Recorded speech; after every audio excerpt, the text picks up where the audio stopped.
itu badanku keluar,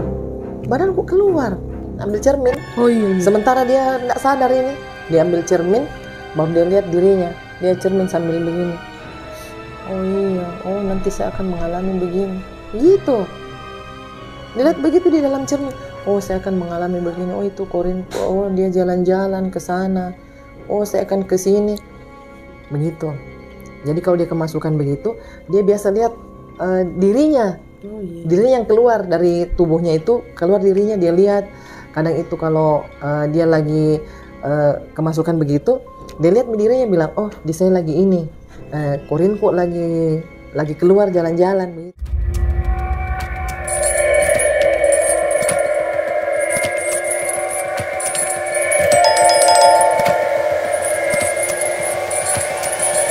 Assalamualaikum warahmatullahi wabarakatuh.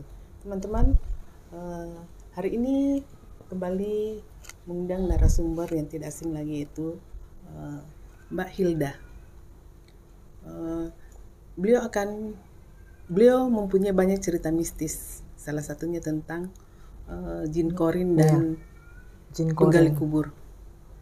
Nah, bagaimana kisah selanjutnya? Kita temui narasumber berikut ini, Mbak Hilda. Halo.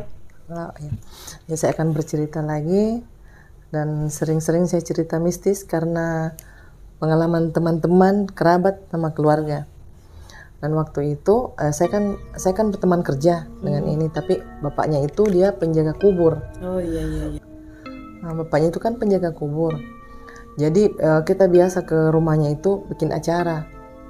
Terus suatu hari kita kan tidak tahu kalau dia sering kemasukan. Ini temanku. Terus kita acara ke rumahnya, kita dipanggil satu kantor kan, pergi ke rumahnya acara. Sampai di rumahnya itu dia kemasukan. Tapi ini kan bapaknya penjaga kubur, pas tidak jauh dari dekat rumahnya itu ada kuburan. Ya kuburan itu bapaknya itu juga sekaligus penggali kubur. Jadi ini temanku, pas itu kita lagi acara makan-makan, dia langsung kemasukan, tapi kemasukannya itu selalu dengan orang Cina. Dia bahasanya bahasa apa? Mandarin. Apa yang mau dibilang bahasa Cina, bukan, kita nggak tahu bahasanya bahasa apa. Tapi kalau dia kemasukan begitu, menurut dia selalu dia jelaskan bahwa dia itu meninggal 100 tahun yang lalu. Begitu. Jadi kalau dia kemasukan begitu, dia biasa lihat dirinya. Oh iya. Dirinya yang keluar dari tubuhnya itu, keluar dirinya dia lihat. Kadang itu kalau dia lagi kemasukan begitu, dia lihat dirinya bilang, oh di saya lagi ini. Korin kok lagi keluar jalan-jalan begitu. Jadi waktu kemasukan itu dia bilang begini sama teman-teman. Bapaknya bilang begini sama kita, bilang, oh iya dia sering itu memang kemasukan, tapi dia selalu mengaku jin Korin. Tapi lucu, mau dibilang Korin, tapi dia kan berbahasa Cina. Sepatu ada tunjuk, Korin. Iya, tapi dia sering berbahasa Cina. Terus waktu itu katanya dia masih kecil, itu bapaknya cerita, waktu dia masih kecil itu dia sering ikut ke kuburan situ. Tapi mungkin kebetulan itu berapa tahun yang lalu mungkin ada kuburan situ, tapi sudah tidak kelihatan kalau itu kuburannya. Nah, di situ mulai. Jadi waktu kecil itu dia mulai sering ke sana main-main di kuburan. Akhirnya dia berteman, bersahabat. Mungkin sering dipinjam raganya untuk cerita tentang baru dia. Jadi kalau dia bilang begini teman-teman. Dia jadi sering ditahu bilang begitu kemasukan. Dia sering diganggu bilang, bagaimana kabarnya? Nah dia tahu, kita ditahu bilang, oh kau begini, begitu. Dia bisa baca, dia bisa baca hatinya orang, begitu bilang, oh kau ini begini, situasinya rumahmu kan begini, begitu. Jadi kita juga, kalau dia mulai kemasukan begitu, itu temanku langsung teriak, baru dia lihat, itu badanku keluar, begitu. Jadi itu tubuhnya kelihatannya dia keluar dari bentuk raganya, iya, dan dia jalan-jalan. Kadang kalau biasa dia kayak sedih, kalau dia menangis. begitu. Itu dia. Iya, jadi kita juga tidak tahu kalau kemasukan kita bentuk apa, karena kalau kemasukan begitu bahasa Cina. Dia langsung bahasa Cina. Jadi kalau dia lihat begitu, apa yang diperbuat yang kayak ini temanku kayak apa dia tahu kejadian dirinya itu masa akan datang. Indigo kah? Mau juga dibilang indigo, Bu? Enggak. Kan Bu, iya. Apa dipain kalau bukan indigo? Iya, tapi dia tahu kejadiannya masa akan datang itu dia akan begini. Dia tahu dirinya nanti akan begini. Begitu ji memang. Kayak itu tuh itu Mama Loren kan begitu, dia tahu itu kayak tsunami di Aceh kan. Iya. Dia pernah bilang akan ada satu kota tenggelam. Iya. Tapi meninggal baru tenggelam. Iya. Jadi waktu kejadian itu ini temanku pergi ambil cermin. Oh iya. Sementara dia nggak sadar ini, dia ambil cermin, baru dia lihat dirinya, dia cermin sambil begini. Oh iya, oh nanti saya akan mengalami begini, gitu. Dilihat begitu di dalam cermin. Oh saya akan mengalami begini. Oh itu Korinto. Oh dia jalan-jalan ke sana. Oh saya akan ke sini. Kemungkinan itu jin. Ya mungkin itu kerjasamanya dengan jin. Atau mungkin ini karena dia dari kecil sampai ditempelin. Tapi kalau dia kayaknya dia ini mungkin ketempelan dengan ini orang-orang yang saya bilang yang 100 tahun. Jadi kalau dia ketempelan begitu, dia kemasukan, dia langsung ambil cerminnya. Dia lihat itu di cerminnya apa yang akan terjadi, tapi cuman dia yang dia tahu masa depanku begini. Tapi kalau kita bertanya, kalau dia lagi kemasukan begitu, kita bertanya, dia jawab. Bilang, "Hayya nanti akan begini, kamu akan nanti begini." Begitu bahasanya. Bukan bahasa yang umum seperti kita. Kadang juga ada yang kita tahu ada yang kita tidak tahu bahasanya, bahasa apa. Kiko ingat gitu waktu tapi dia Cina di situ. Dia juga begitu. Tidak tuh dia cuma ada simbol-simbol tertentu tuh dia bilang masa depan begini. Begitu Cina. Yang di itu di mana lagi? Klenteng. Baru ini temanku, ada yang satu temanku itu dia dengan pacarnya jalan toh, terus dia bilang begini, oh ini kamu nanti tidak jadi kawin sama. Dia bilang kenapa bisa, saya kan sudah tukar cincin. Enggak, kau tidak jadi kawin nanti. Lihat nanti, kamu nanti tidak jadi kawin. Begitu dia dialek Cina jadi begitu. Terbukti. Ya, jadi ini temanku, kalau dia sudah ambil cerminnya itu kita sudah tahu pasti dia akan kemasukan ini sebentar. Jadi kita kalau sudah tahu begitu, kita siap-siap mau bertanya. Tapi ini temanku ada satu orang itu bilang, kau itu musyrik kalau tanya-tanya begitu ya kan, kita tidak tahu. Kalian juga kita kayak lucu-lucuan begitu. Kita bilang antara percaya dengan tidak, kan tidak semuanya juga harus dipercaya. Nah, jadi kalau dia kemasukan begitu, pernah waktu kemasukan itu pas di kantorku, dia kemasukan di kantorku. Ini temanku ada yang pintar mengobati, dia diobati langsung ditotok belakangnya, nggak bisa goyang itu temanku. Langsung dia begini mematung. Memang kalau ditotok orang. Iya, apanya mungkin dia pintar itu. Iya, jadi titik-titiknya. Iya, jadi dia ditotok, nggak bisa bergerak itu temanku. Jadi dipanggilkan orang pintar. Terus dia bilang begini, hayya biar kamu dia panggil orang pintar tidak bakalan. Karena yang toto itu dia sendiri harus kembalikan. Jadi waktu kemasukan itu kita bujuk-bujuk dia, bilang obati kembali.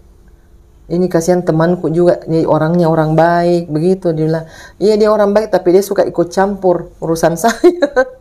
Dia bilang begitu. Jadi waktu itu bapaknya jadi gempar itu hari karena pas ada orang Cina meninggal itu katanya di mana Papua, kayak daerah begitu, Papua Irian Jaya. Terus ini dia dibawa ke sini mayatnya dikuburkan di situ di dekat rumahnya ini temanku, dikuburkan di situ. Pas ini tapi kan itu tempat apa namanya itu, tempat mayat itu, keranda itu apa peti jenazah itu kan kalau orang Cina kan mahal kan dia punya tuh, jadi dia dibawa ke sini. Jadi itu katanya banyak darahnya nih karena orang kecelakaan di sana. Nah, jadi pas mau dikuburkan itu, ini bapaknya ini dia simpan itu peti mayat karena katanya dia bilang begini sama itu anaknya. Dia bilang tapi dilarang sama itu anaknya, bilang jangan mi pak, masa disimpan ini peti mayat di sini, baru itu kan masih ada darahnya. Dia bilang tidak apa-apa, nanti saya lap-lap itu, nanti saya bersihkan. Bapaknya bilang nanti saya bersihkan itu peti mayat, tidak apa-apa. Jadi dia bersihkan itu bapaknya itu peti mayat, baru dia simpan baik-baik. Dia bilang nanti minggu depan saya bawa ke tempat itu penjual peti. Supaya dia bilang kita dapat uang. Jadi malamnya begitu dia simpan di situ, ribut di tempat itu di sekitar rumahnya. Sorry. Jadi dia bilang begini anaknya, itu saya bilang memang apa toh, itu ada lagi ribut tengah malam, tapi tidak ada orang. Jadi malamnya begitu didatangi ini bapaknya sama ini yang punya mungkin itu peti mati, yang meninggal itu. Jadi datangi bapaknya, dia bilang begini, untuk sementara saya tinggal di rumahmu. Dia bilang begini, dia katanya berdialog dengan itu.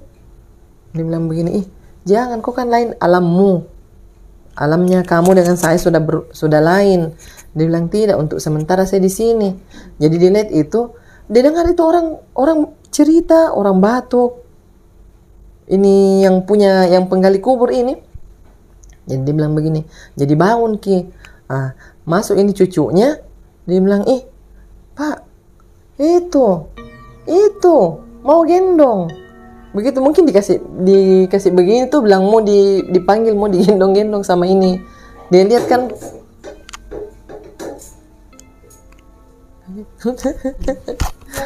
dipanggilin, jadi dia lihat begitu, masuk di kamar mandi.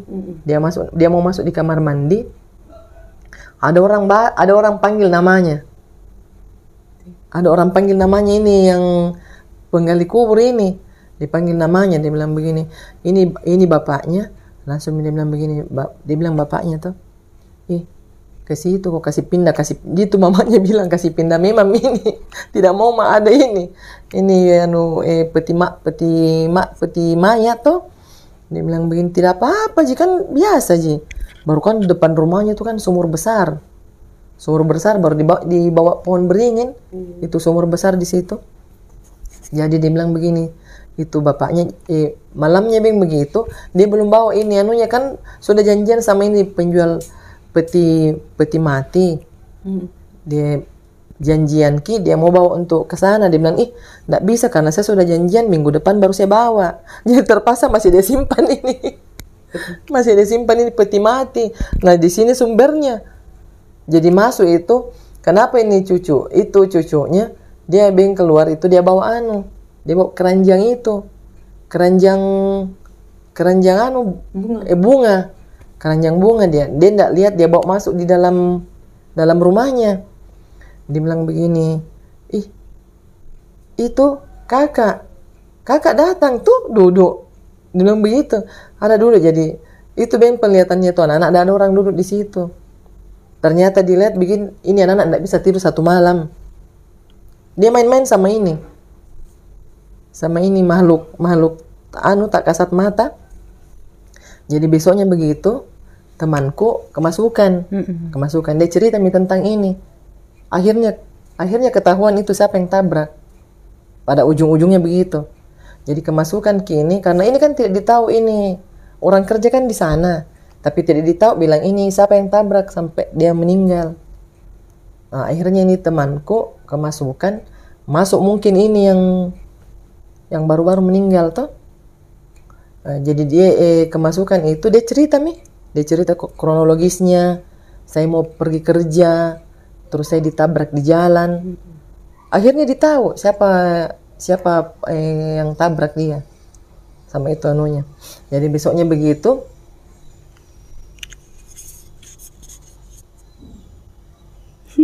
Kenapa Ki? Jadi Tidak mematung Ki, kulihat. Iya, jadi besoknya begitu. Ini lagi adiknya ini temanku, dia juga begitu kemasukan. Ternyata arwah yang satu itu yang masuk. Banyak sekali dia bilang begini, ini kalau malam di rumahku ini ramai sekali.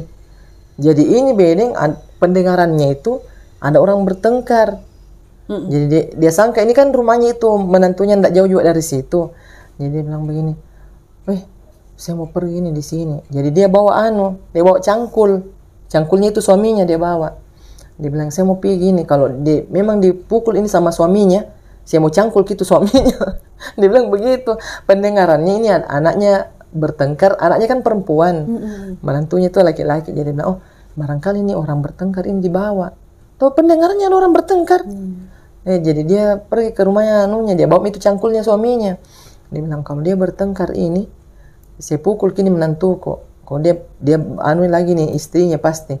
Sampai di sana ada orang duduk-duduk di atas di pinggir kuburan itu. Ada katanya orang duduk-duduk di pinggir kuburan. Dia bilang begini, baru dia dia kayak bilang dia kasih urai rambutnya begitu.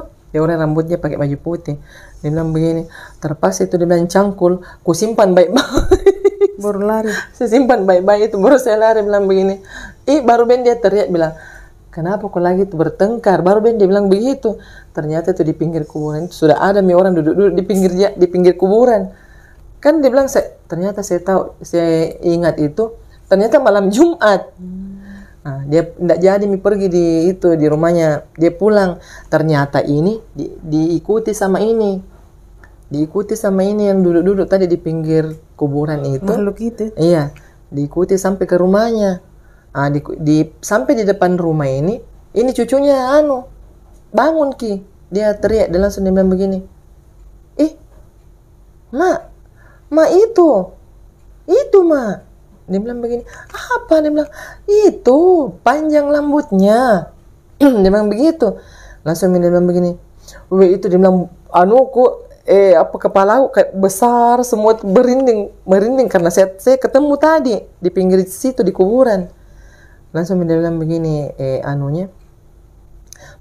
anak cucunya itu, dia bilang, itu Mak, panjang rambutnya di belakangnya, lusa mukanya Mak, lusa mukanya, begitu baru dia tutup begini matanya, dia tidak mau lihat itu makhluk tuh di belakangnya. Akhirnya dia masuk. Tidak bisa orang tidur semua dalam rumah. Dia bilang tidak bisa tidur tuh biar cucuku, itu anak-anak pun dia ganggu semua. Dia ganggu semua dalam rumah.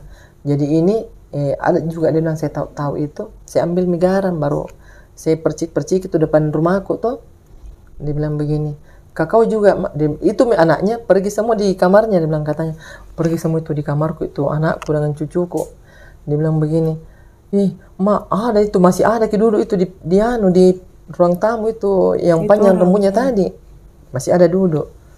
Jadi dia bilang begini, tidak Ji, mau semua baca mau ayat kursi, dikasih tahu begitu, baca mau ayat kursi. Tidak Ji, itu pergi situ kalau kau baca begitu atau piko sholat nak. Tidak Ji. Jadi ini anaknya mau masuk ambil sholat, kenapa tiba-tiba muncul di depan pintu kamarnya? Itu makhluk. Iya, itu makhluk. Dia bilang kenapa tiba-tiba itu muncul di depan kamarku, itu panjang rambutnya, tapi dia cuma tidak mengganggu, cuma dia nampakkan dirinya. Tapi kan namanya makhluk tak kasat mata begitu pasti takut semua ketakutan beda alam tapi membahayakan tuh. Jadi dia masuk di situ. Ini lagi yang cerita ini. Ternyata masalahnya juga lain. Jadi setiap ada kayak kejadian itu, ini temanku yang kemasukan. Yang kayak indigo itu tuh, tapi itu temanku tuh lucunya kalau dilihat itu jin korinnya, biasa dia menangis sendiri. Kenapa? Nggak tahu, dia menangis, kadang juga dia ketawa. Kalau dia ketemu tuh, dia lihat itu jin korinnya tuh, dia lihat bahkan itu ada pernah dibilang ada yang datangi itu satu makhluk, dia suruh bantu dirinya. Dia bilang kau bisa bantu karena saya ini dari dia kasih tahu tuh, bilang saya ini dari kampung sini tuh, saya dulu itu dibunuh sama mama tiriku begitu tuh. Dia bilang begini, saya tidak berani karena tidak ada buktinya. Dia bilang begitu tuh, dia bilang tidak, apa yang kau mau tuh saya kasih kok, karena itu mama tiriku dulu ada tuh perhiasanku semua dia tanam di situ. Tapi kalau kau bantu kak saya kasih lihat kok. Tapi ini temanku ndak mau. Ini temanku ndak mau, alasannya dia bilang susah saya buktikan. Nanti saya jadi bermasalah dengan yang berwajib tuh, karena saya kan tidak ada punya bukti. Kalau saya punya bukti saya bisa bantu ini. Diceritakan Beng, dia sambil menangis temannya tuh. Diceritakan, dia bilang saya tuh sebenarnya begini, makanya saya tuh di jalan tinggal. Saya di jalan tinggal. Ini dia bilang kalau kau bisa bantu kak, saya bisa buktikan. Kau saya tolong mak saja, kau jadi perantara aku. Pergi kau di keluarga aku tuh. Tapi ini teman pun tidak mau. Dia tidak mau. Dia bilang saya tidak mau bantu karena repot kak nantinya. Karena saya juga punya keluarga. Apa yang saya bisa buktikan? Kau dia bilang begini kok kau bisa pinjam ki anuku, saya masuki tubuhmu. Pokoknya kalau kau iya kan kau mau bantu kak, saya masuki tubuhmu baru nanti saya bicara. Tidak usah kau bicara. Begitu. Tapi ini ini temanku dia bilang nggak mau kak deh karena nanti jadi dia tanya begitu. Kita bilang begini, ada juga temanku bilang mau kau tahu itu toh, tolong Mini yang minta tolong sama kau. Dia bilang saya dibunuh itu karena ceritanya ini bapaknya kawin toh, maksudnya bermamak tiri begitu. Iya. Jadi semua itu dia bilang barangku semua dikuasai sama ini, baru saya itu sebenarnya orang dibunuh. Makanya saya itu kayak tidak ada tempatku. Saya tidak bisa kalau saya belum balas ini anuku. Keluarganya dia toh, keluarganya itu mama tirinya. Tapi ini temanku tidak mau. Dia bilang dan bisa saya buktikan. Dia bilang tidak, saya kasih pinjam kok. Saya pinjam ragamu, saya yang bicara. Begitu. Mau batuk kaki loh. Iya, jadi itu katanya setiap malam datang itu ganggu ki.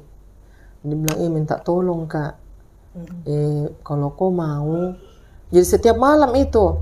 Jadi ini temanku.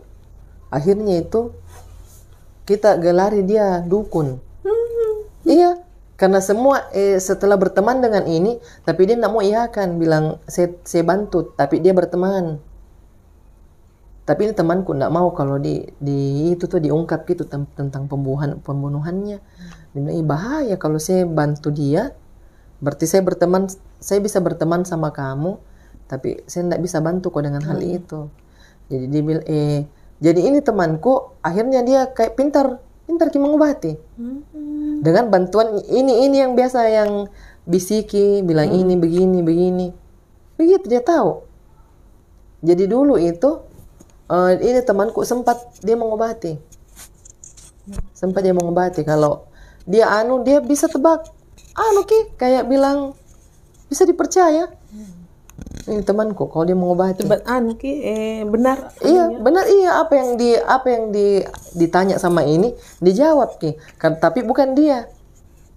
Jadi tapi ini kita teman-temannya tahu semua kalau lewat itu karena kita dikasih tahu tuh bilang pengobatanku itu yang kasih tahu. Gitu. Jadi dia bilang begini. Jadi itu hari ada yang datang dia mau apa lagi namanya ceritanya apa namanya tuh kayak dites kayak begitu ilmunya tuh ini padahal memang dia bilang saya tidak berilmu ji.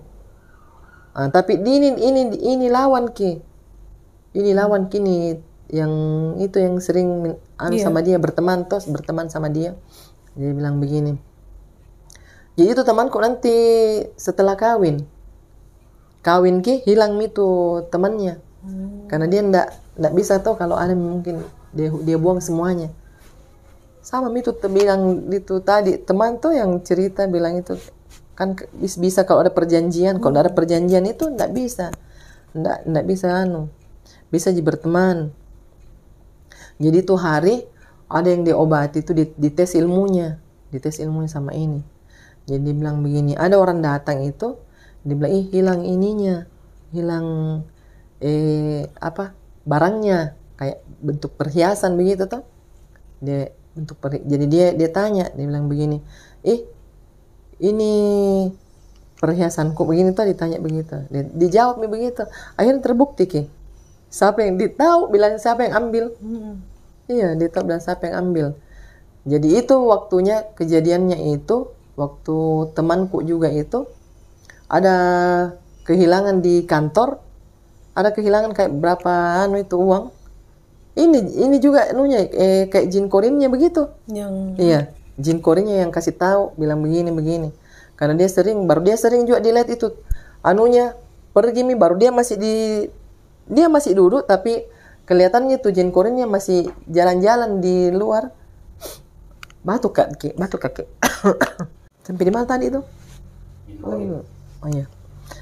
Jadi itu itu yang kasih tahu bilang jin korinnya itu yang ambil itu tapi betulan. Jadi akhirnya didapat itu barang masih ceritanya ini belum diambil, disembunyikan sama itu saudaranya, tapi belum dijual. Jadi didapat. Jadi itu banyak yang bantu itu jin korinnya, banyak yang dia bantu orang.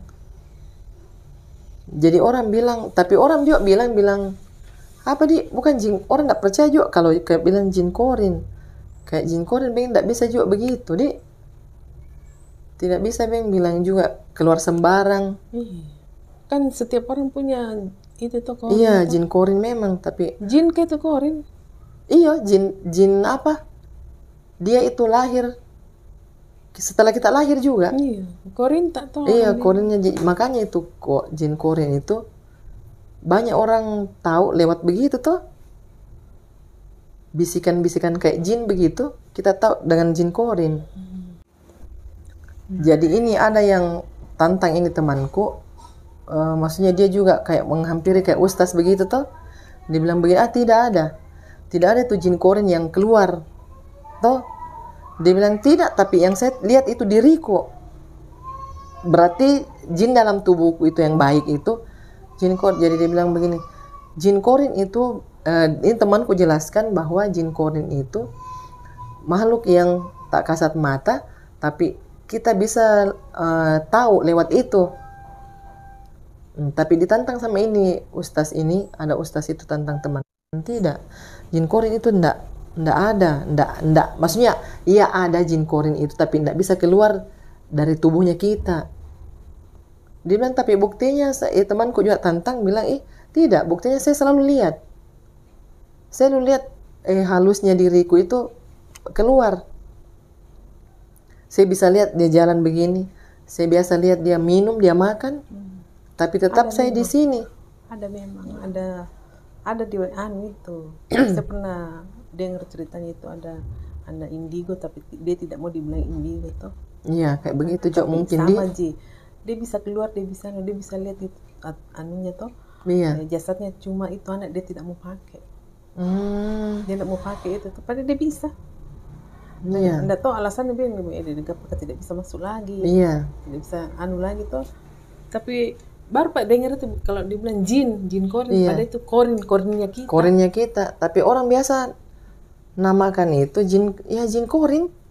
Sama temanku juga bilang begitu, jin korin. Betul dibilang korin tapi tidak ikut kita jinnya. Oh, jin korin. Jadi itu ustaz yang menantang itu, dia bilang saya obati, dia bilang tidak bisa kau obati karena itu tubuhku. Memang tidak bisa diobati. Kau tidak bisa obati. Saya ini bukan mau diobati, justru saya obati orang. Bayangkan itu, ada itu di mana itu apa namanya ini? Ada kayak kelenteng, bukan kelenteng. Ada tempat di sini di Jalan Sunu itu. Saya pergi ke sana, temanku, bayangkan itu temanku ajak pergi ke situ. Jadi saya pergi sama temanku di kayak apa dia kayak dia orang begini. Tempat sembahyang. Bukan juga tempat sembahyang. Tempat ibadah. Bukan juga tempat ibadah. Kelenteng, bukan bedeng. Bukan Tapi dia kelenteng. bukan bentuk kelenteng. Dia di situ kayak pemujaan. Bukan kelenteng. Dia itu kayak bentuk pemujaan, tapi orang begini. Orang bawa ini tuh bunga di sininya, baru dia begini. Tapi banyak orang pakai, banyak orang yang pakai apa itu? Yang orang-orang Muslim. Yang ke sana. Jadi ini temanku bawa ke sana yang sering keluarin korinnya tuh, dia bawa ke sana karena ini juga dituntun sama ini korinnya, bilang kok ke sana, padahal kita tidak tahu apa itu di sana. Jadi dia bilang begini, coba kok ke sana. Jadi kita ke sana, saya bertiga sama temanku, ada satu temanku dengan saya jalan ke sana. Ternyata sampai, jadi dia bilang begini, ini temanku dituntun sama ini, bilang masuk kok. Jadi kita itu mulai ambil kayak ada amplop dikasih. Begitu masuk, ada meja-meja itu, kita dikasih di amplop, masuk di situ di kayak pemujaan untuk pesugihan kayak begitu. Nah, ke suatu tempat kayak semacam peramal begitu. Kita tidak tahu apa itu di sana, tapi ini seolah-olah temanku dituntun ke sana. Jadi sudah sampai di situ, kita sudah sampai di tujuan, kita dikasih amplop. Terus ini temanku begini, rupanya ini dikasih begini, langsung dilihat begini, kau ini ada darah. Tuh dia bilang begitu, ada darah. Nah, oh iya, apa itu artinya?